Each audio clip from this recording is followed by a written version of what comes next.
You know, my as I mentioned before, my father was rabbinical. He was a rabbi, which means my mother was a Rebbitzin. God Hmm. bless their souls. They've both passed.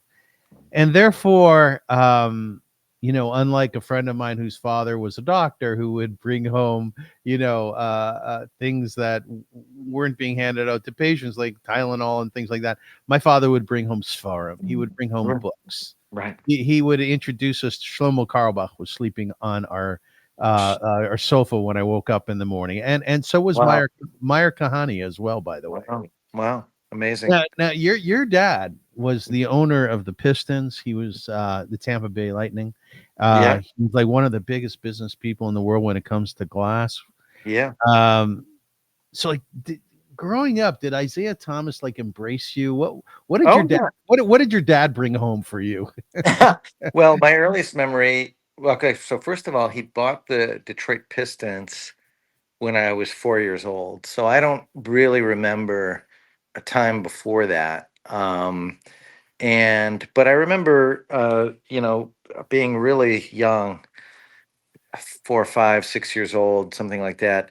And Bob Lanier of blessed memory coming to the house. Now, if your listeners don't know who Bob Lanier was, he was one of the elite centers in the NBA in the 1970s.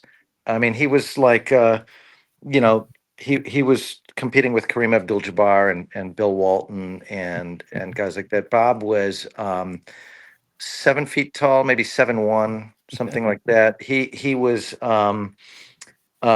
he could give you 25 points a night, 20 rebounds a night. I mean, he was an exceptional player, and we had these balconies in our home, and the I don't know what you'd call them, but I don't know, stanchions or whatever, the rods that held up the balconies were kind of widely spaced, and so a child could go through these uprights on the balcony. This is something that would never pass code today. And so my sister and I would go through the little uprights on the balcony, and we'd walk.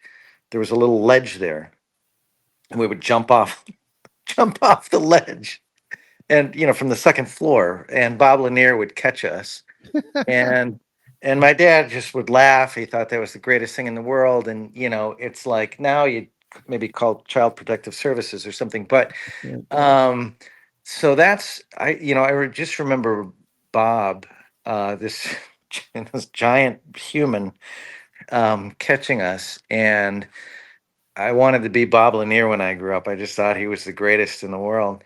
And then came Isaiah, when I was 12 years old, and Isaiah was like 19, and he first came to Detroit. And he uh, had never I mean, yeah, obviously he'd been to University of Indiana, but there were a lot of things about being in the world that he hadn't, by his own admission. He tells the story, he hadn't figured out these kind of things. So my father really took him in, and he was at our home a lot. Those, especially those first couple of years when he was in Detroit before he got married, and he really became like an older brother to me. He still is. I mean, we talk, quite a bit, and he was here with the playoffs against the Knicks the other day, so we had an opportunity to see each other here, and we were always close. He was like the athletic son that my father never had.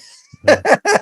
I was gonna ask. I was gonna ask. Yes. Yeah. Yeah, well, my father was a frustrated athlete, and I'm a pretty physical person too, but I was interested in individual sports. I was never a team sports player. So Isaiah was really like the jock that the jock son that my father never had. So they had a special relationship. And when my father died, I mean, Isaiah was that evening. Isaiah was the very first person that I called, of course.